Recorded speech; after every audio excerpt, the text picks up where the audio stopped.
इस वक्त की बड़ी खबर, एक्ट्रेस जिया खान सुसाइड केस में सूरज पंचोली को कोर्ट ने बरी कर दिया है। इस वक्त की बड़ी खबर आपको बता दें, 10 साल तक चले इस मामले में आखिरकार सूरज पंचोली बरी कर दिया गया है। इस वक्त की बड़ी खबर आपको बता दें, एक्ट्रेस जिया खान ने सुसाइड कमिट किया था और उसके बाद इस मामले की सीबीआई जांच कर रही थी। अब इस मामले में सूरज पंचोली बरी हो गया है। तो ये बड़ी खबर आ रही है कि सूरज पंचोली को रिहा कर दिया गया है। राजेश कुमार हमारे साथ कोर्ट से जुड़ गए हैं। राजेश, बहुत बड़ी खबर है और साथ ही साथ सूरज पंचोली के लिए आप कह सकते हैं कि बड़ी राहत। बिल्कुल बड़ी राहत है। 10 साल बाद ये फैसला आया है। 3 जून 2013 को जिया खान ने सुसाइड किया था और तब से लेकर आज तक कई आरोप लगे सूरज पंचोली पर। जिया खान की मां ने हत्या तक का आरोप लगाया था। हालांकि बाद में सीबीआई ने, मुंबई पुलिस ने इन आरोपों को निरस्त कर अबेटमेंट ऑफ सुसाइड का केस किया था और यह केस चला 2019 से लेकर 2023 तक। इसमें आर्गुमेंट हुए और आज फैसला आया है जिसमें सूरज पंचोली को बड़ी राहत मिली है। अमित, उन्हें एक्विट कर दिया गया है, उन्हें बरी कर दिया गया है। दिनेश मौर्य हमारे संवाददाता कोर्ट में मौजूद थे। 11 बजे कोर्ट बैठी, 12 बजे कोर्ट बैठी, 12:30 बजे फैसला आया। दिनेश जी देखिए, आज के इस पूरे फैसले में 3 अहम मुद्दे हैं जो सूरज पंचोली के पक्ष में गए। इस पूरे केस का जो आधार था राजेश, वो सुसाइड नोट था।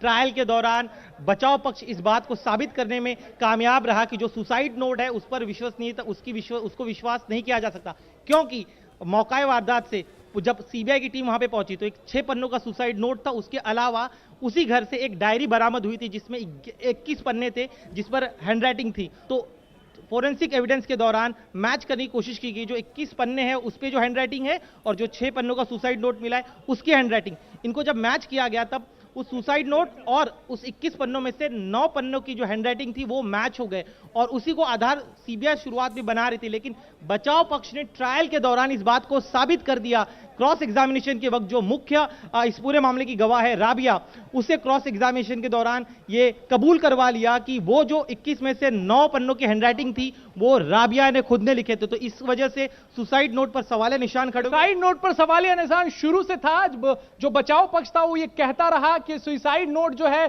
किसने दिया है लाकर पुलिस को, ये बात सामने नहीं आ पाई, क्योंकि जब जिया की बॉडी घर में मिली थी तब ये सुसाइड नोट बरामद नहीं हुई थी। जब पुलिस के पास मामला पहुंचा, पुलिस ने तफ्तीश शुरू की, तो 5 दिन बाद ये सुसाइड नोट मिला है। तो सुसाइड नोट पहले से सवालों के घेरे में था और इसे अदालत में प्रूव किया है बचाव पक्ष ने। दूसरा क्या रहा? दूसरा सबसे अहम मुद्दा है कि जो जिया खान थी सिर्फ और सिर्फ सूरज पंचोली की वजह से डिप्रेशन में नहीं थी। बचाव पक्ष इस बात को साबित करने में कामयाब रहा कि साल 2008 से ही जो है जिया खान डिप्रेशन में थी और लगातार उनका इलाज चल रहा था। सूरज से उनकी दोस्ती हुई सितंबर 2012 में और उसके बाद जो 2013 में उनकी मौत होती, लेकिन उसके पहले से उनका इलाज चल रहा था और सूरज के अलावा भी उनके अन्य और दोस्त थे जिनके साथ उनके काफी अच्छे रिश्ते थे। तो ये कहना कि सिर्फ और सिर्फ सूरज की वजह से उन्होंने खुदकुशी की, ये सही नहीं होगा। तो आईपीसी की धारा 313 के तहत जब सूरज पंचोली का बयान इस कोर्ट के सामने दर्ज किया गया था तब भी सूरज ने यह बात कही थी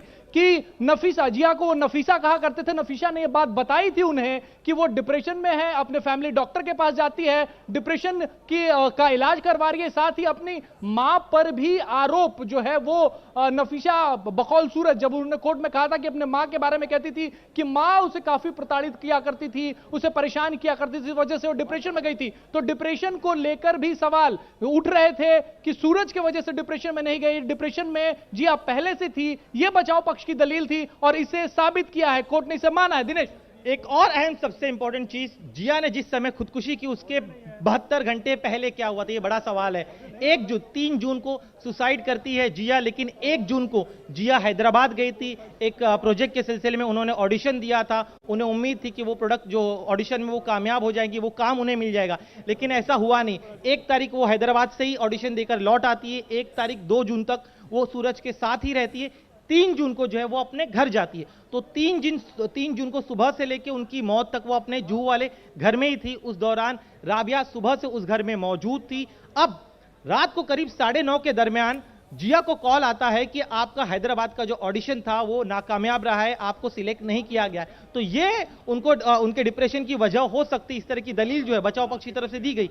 एक और अहम चीज, प्रोसिक्यूशन के तमाम दलीलों को ये बोलते हुए खारिज करने में बचाव पक्ष कामयाब रहा कि प्रोफेशनली बहुत ज़्यादा डिस्टर्ब थी जिया खान। जिस कामयाबी को उन्हें उम्मीद थी वो उन्हें मिला नहीं। 2007 में उन्होंने अपना डेब्यू किया था मेगा स्टार अमिताभ बच्चन के साथ, लेकिन तब से लेकर 2013 जब उनकी मौत होती है, जितनी कामयाबी की वो उम्मीद कर रही थी वो उन्हें मिला नहीं, और ये उनके प्रोफेशनल डिप्रेशन की बहुत बड़ी वजह थी। तो वो जो एक आखिरी दिन जो है जब उन्हें कॉल आता है, उसके बाद जब वो सुसाइड करती हैं 11:30 बजे, तो उन 2 घंटों में क्या हुआ ये साबित करने में बचाव पक्ष कामयाब नहीं रहा।